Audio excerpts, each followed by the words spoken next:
സത്യങ്ങളും ഈ 9 എണ്ണമാണുള്ളത്. ആ 9 എണ്ണം ആയിരക്കണക്കിന് ഗ്രന്ഥങ്ങളിലാണ് ഭാരതത്തിലുള്ളത്. ക്രിസ്തു മതാനുയായികളെ പോലെ ഒരു ഗ്രന്ഥമല്ല, ഇസ്ലാം മതാനുയായികളെ പോലെ ഒരു ഗ്രന്ഥമല്ല, സിഖുകാരെ പോലെ ഒരു ഗ്രന്ഥമല്ല, ബുദ്ധമതക്കാരെ പോലെ ഒരു ഗ്രന്ഥമല്ല, ജൂതന്മാരെ പോലെ ഒരു ഗ്രന്ഥമല്ല. മറിച്ച് ആയിരക്കണക്കിന് ഗ്രന്ഥങ്ങളിലൂടെ ആയിരക്കണക്കിന് ഋഷീശ്വരന്മാർ ആയിരക്കണക്കിന് വിഷയങ്ങളിൽ കഴിഞ്ഞ ആയിരക്കണക്കിന് വർഷങ്ങളായിട്ട് ആയിരക്കണക്കിന് ഗ്രന്ഥങ്ങൾ, ആയിരക്കണക്കിന് ആചാര്യന്മാർ ആയിരക്കണക്കിന് വിഷയങ്ങളിൽ കഴിഞ്ഞ ആയിരക്കണക്കിന് വർഷങ്ങളായിട്ട് നമുക്ക് തന്നത് ഒരു ലക്ഷ്യം വെച്ചുകൊണ്ടാണ്. ബാഡ് മൈൻഡിനെ ഗുഡ് മൈൻഡാക്കാം, ദുർമനസ്സിനെ സന്മനസ്സാക്കാം, ബാഡ് തോട്ട്സിനെ ഗുഡ് തോട്ട്സ് ആക്കാം, ദുഷ്ചിന്തകളെ സച്ചിന്തകളാക്കാം, ബാഡ് ആക്ഷൻ ഗുഡ് ആക്ഷനാക്കി മാറ്റാം, ദുഷ്കർമ്മത്തെ സത്കർമ്മമാക്കി മാറ്റിയാൽ ദുഷ്കർമ്മ ബലങ്ങൾ ഓട്ടോമാറ്റിക്കലി സത്കർമ്മ ബലങ്ങളാവും. ദുഷ്കർമ്മ പ്രതിഫലം ഓട്ടോമാറ്റിക്കലി സത്കർമ്മ പ്രതിഫലമായി മാറും. അപ്പോൾ ആയിരക്കണക്കിന് ഗ്രന്ഥങ്ങളിൽ ആചാരങ്ങളും വിചാരങ്ങളും വിശ്വാസങ്ങളും സങ്കല്പങ്ങളും ഉപഗ്രന്ഥങ്ങളും കഥകളും അനുഭവങ്ങളും ഉപദേശങ്ങളും ജീവിത സത്യങ്ങളും നമുക്ക് നൽകിയതാണ് ഭാരതീയ പൈതൃകം. ആ ഭാരതീയ പൈതൃകം നമ്മുടെ മനസ്സിൽ മാറ്റം വരുത്തിയാൽ ചിന്തകളിൽ മാറ്റം വരും. ചിന്തകളുടെ അടിസ്ഥാനത്തിലാണ് നമ്മൾ ഓരോ പ്രവൃത്തിയും ചെയ്യുന്നത്. പ്രവൃത്തിയിൽ മാറ്റം വരും. ഇപ്പം ദുർമനസ്സിനെ സന്മനസ്സാക്കിയാൽ, ദുഷ്ചിന്തകളെ സച്ചിന്തകളാക്കിയാൽ, ദുഷ്കർമ്മങ്ങൾ അഥവാ പാപകർമ്മങ്ങളെ പുണ്യകർമ്മങ്ങളാക്കാം, പാപത്തെ പുണ്യമാക്കാം, നരകത്തെ സ്വർഗമാക്കാം. അപ്പോൾ ദുർമനസ്, ദുഷ്ചിന്തകൾ, പാപകർമ്മം, പാപം, നരകം. സന്മനസ്, സച്ചിന്തകൾ, പുണ്യകർമ്മം, പുണ്യം, സ്വർഗം. നരകത്തെ സ്വർഗമാക്കാൻ മാറ്റം വരേണ്ടത് മനസ്സിലാണ്. ഇത് ഭാരതം ലോകത്തിന് പഠിപ്പിച്ചതാണ്. 10,000 വർഷങ്ങളായിട്ട് മാറ്റം വരേണ്ടത് മനസ്സിലാണ്. ആ മനസ്സിൽ മാറ്റം വന്നാൽ ചിന്തകളിൽ മാറ്റം വരും, ചിന്തകളിൽ മാറ്റം വന്നാൽ കർമ്മത്തിൽ മാറ്റം വരും, കർമ്മത്തിൽ നന്മകൾ വന്നാൽ കർമ്മബലത്തിലും കർമ്മത്തിൻ്റെ പ്രതിഫലത്തിലും മാറ്റം വരും. അതുകൊണ്ടാണ് മഹാകവി ഉള്ളൂർ പറഞ്ഞത്, നമുക്ക് നാമേ പണിവത് നാഗം നരകവും അതുപോലെ. ഇപ്പം സ്വർഗവും നരകവും അമ്പലത്തിലെ ശ്രീകോവിലിനകത്തുള്ള വിഗ്രഹമല്ല നമുക്ക് തരുന്നത്. വിഗ്രഹം സാക്ഷിഭാവത്തിലെ ഈശ്വരൻ നമ്മളുടെ മനസ്സിൽ പ്രകാശിപ്പിക്കുന്നു. ഇംഗ്ലീഷിലൊരു വരിയുണ്ട്, whenever the system in equilibrium is disturbed, the system will adjust itself in such a way that effect of the disturbance will be nullified. ഒന്നുകൂടി പതുക്കെ പറയാം. whenever the system, ഈ പ്രകൃതിയിലുള്ള സർവ്വതും സന്തുലിതാവസ്ഥയിൽ നിലനിൽക്കുന്നു. മനുഷ്യനും ജീവജാലങ്ങളും ജീവനുള്ളതും ജീവനില്ലാത്തതുമായ വായുവും വെള്ളവും മേഘവും മഴയും ചൂടും തണുപ്പുമെല്ലാം സന്തുലിതാവസ്ഥയിൽ നിലനിൽക്കുന്നു. whenever that system in equilibrium is disturbed, ആ സന്തുലിതാവസ്ഥയ്ക്ക് എപ്പോഴെങ്കിലും മാറ്റം ഉണ്ടായാൽ the system will adjust itself in such a way that, ഇതിന് വേണമെങ്കിൽ ഞാൻ മാറ്റി പറയട്ടെ, whenever the system in equilibrium is disturbed, the God will adjust itself in such a way that effect of the disturbance will be nullified. God will not adjust itself. ദൈവമല്ല adjust ചെയ്യേണ്ടതും accommodate ചെയ്യേണ്ടതും. Adjust ചെയ്യുന്നത് പ്രകൃതിയാണ്. Adjust ചെയ്യുന്നത് പ്രകൃതിയാണ്. ആ പ്രകൃതിയാണ് എൻ്റെ ദുഷ്കർമ്മങ്ങളുടെ ബലം, ദുഷ്കർമ്മങ്ങളുടെ ശിക്ഷ എനിക്ക് തരുന്നത്. എൻ്റെ സത്കർമ്മങ്ങളുടെ ബലവും എനിക്ക് തരുന്നത് പ്രകൃതിയാണ്. നിങ്ങൾ തന്നെ നോക്കിക്കോളാം. യഥാ യഥാ ഹി ധർമ്മസ്യ ഗ്ലാനിർഭവതി ഭാരത.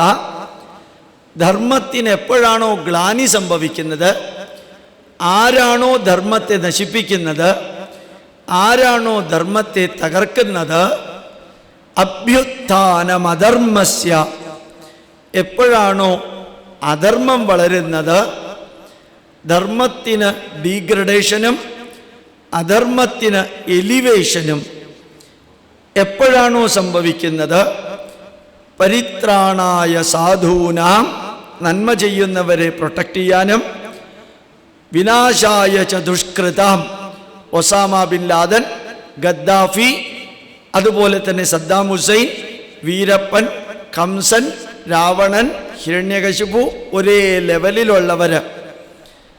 പരിത്രാണായ സാധൂനാം വിനാശായ ച ദുഷ്കൃതാം ധർമ്മ സംസ്ഥാപനാർത്ഥായ സംഭവാമി യുഗേ യുഗേ. കാലാകാലങ്ങളിൽ സംഭവിക്കേണ്ടത് സംഭവിച്ചുകൊണ്ടിരിക്കും. അത് ഈശ്വരനോ ദൈവമോ അല്ല. കാലാകാലങ്ങളിൽ സംഭവിക്കേണ്ടത് സംഭവിച്ചുകൊണ്ടിരിക്കുമ്പോൾ ഈ മുറിക്കകത്തിരിക്കുന്ന എല്ലാവരും ഓർമ്മിക്കേണ്ട ഒരു ഇംഗ്ലീഷ് വരി, പിന്നെ അതിൻ്റെ മലയാളം വരി, four every action there is an equal and opposite reaction. For every good action there is an equal and opposite good reaction. For every bad action there is an equal and opposite bad reaction.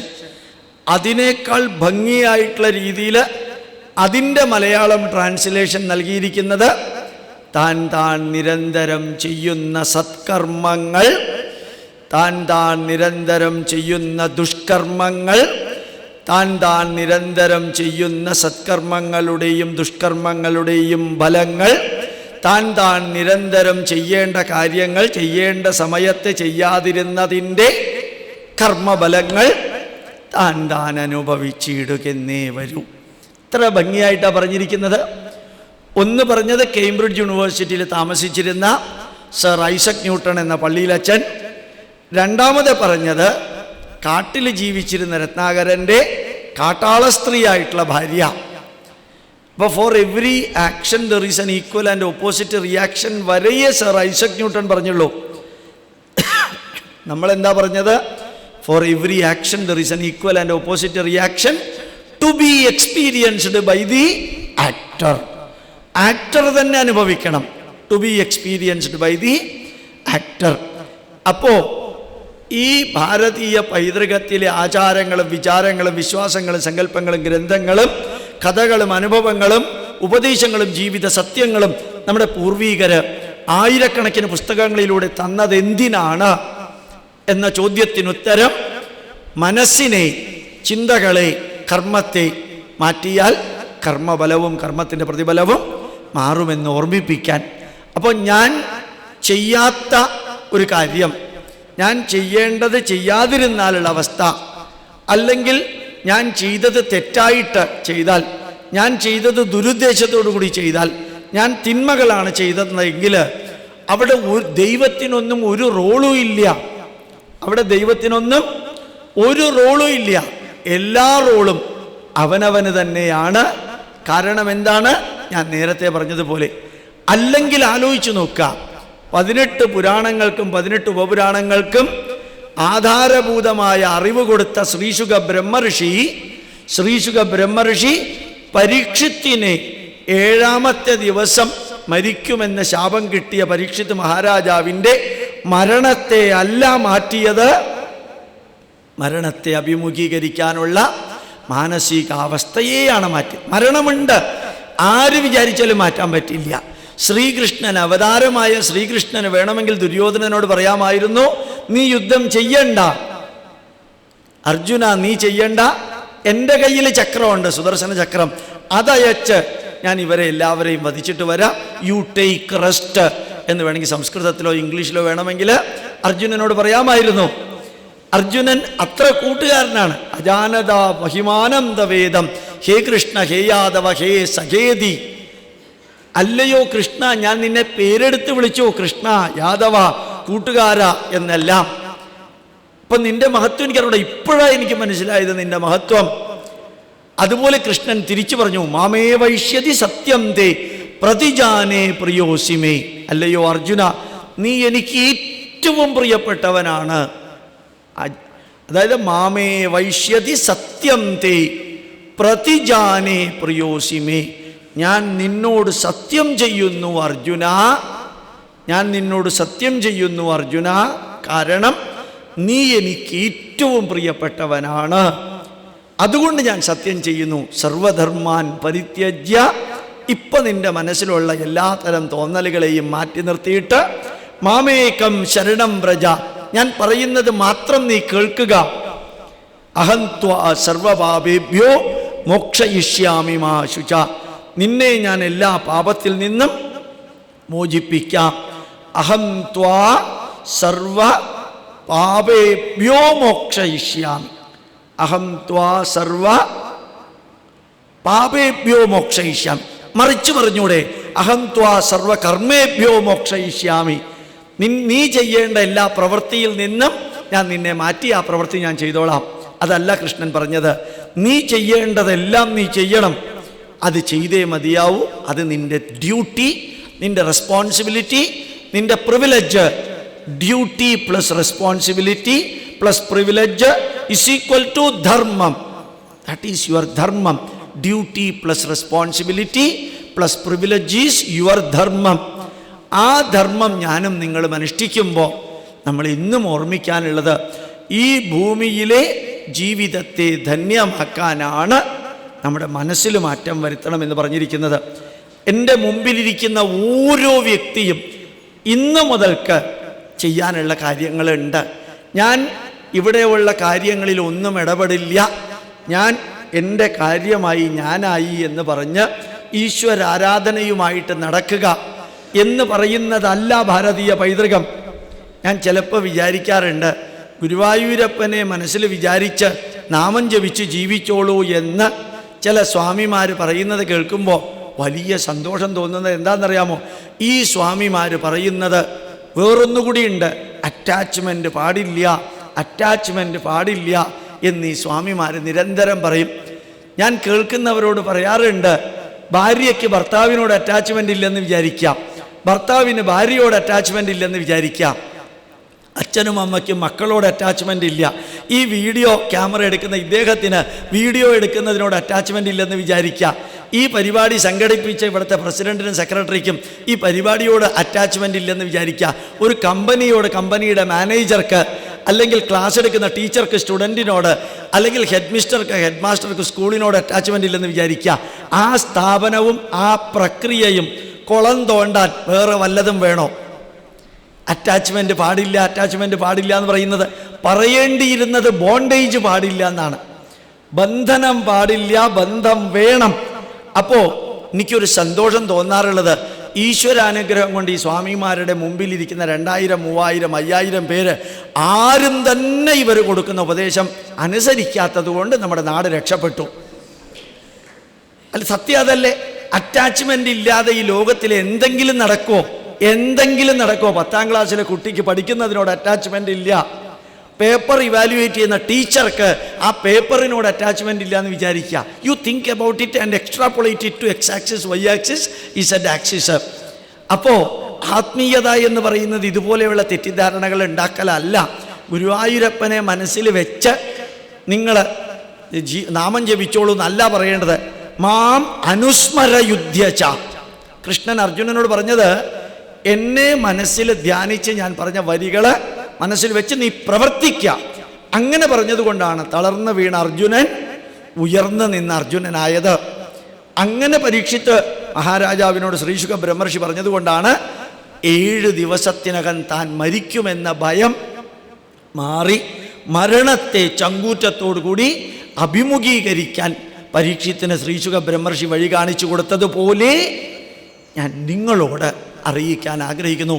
ഭാരതീയ പൈതൃകം ബുദ്ധിക്കും യുക്തിക്കും ശാസ്ത്രത്തിന് നിരക്കുന്നതാണ്. സയൻറ്റിഫിക്കലാണ്, ലോജിക്കലാണ്, റാഷണലാണ്. സയൻറ്റിഫിക്കലാണ്, ലോജിക്കലാണ്, റാഷണലാണ്. നമ്മളുടെ പൂർവികരിൽ ഒരാൾക്ക് പോലും അബദ്ധം പറ്റിയിട്ടില്ല. ഇപ്പം പലർക്കും പറ്റുന്നുണ്ടെങ്കിൽ അത് അവരുടെ തെറ്റാണ്.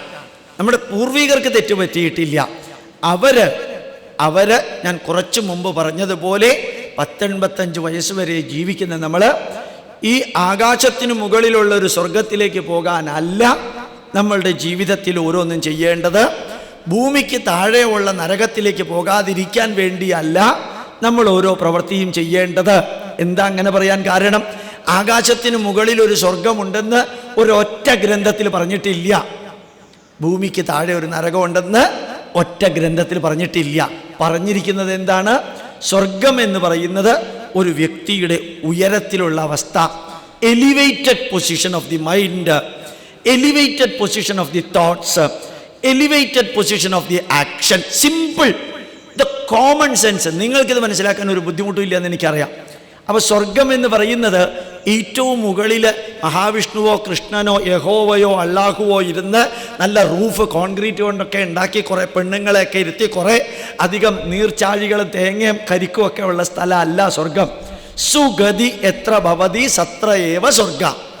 സുഗതി, ജീവിതത്തിൽ മുമ്പോട്ടുള്ള പ്രയാണത്തിൽ, ജീവിതത്തിൽ മുമ്പോട്ടുള്ള സുഗതി, ജീവിതത്തിൽ മുമ്പോട്ടുള്ള പ്രയാണത്തിൽ തടസ്സങ്ങളും ദുഃഖങ്ങളും വേദനകളും പ്രശ്നങ്ങളും കുറഞ്ഞു വരുന്നൊരവസ്ഥ. അതുകൊണ്ട് നമ്മൾ മലയാളത്തിൽ പറയാറുണ്ട്, അവനിപ്പോൾ എന്തിൻ്റെ കുറവാ, സ്വർഗസുഖമല്ലേ എന്നാണ്. അവന് എന്തിൻ്റെ കുറവാ, സ്വർഗത്തിലല്ലേ എന്ന് പറയാറുണ്ടോ? നമ്മൾ സ്വർഗത്തിലല്ലേ എന്ന് പറയാറില്ല. സ്വർഗസുഖമല്ലേ, സ്വർഗീയ അവസ്ഥയാണ്. നമ്മൾ സ്വർഗീയ വിരുന്നെന്ന് പറഞ്ഞൊരു തട്ടിപ്പുണ്ട്, അതല്ല ഞാൻ പറഞ്ഞത്.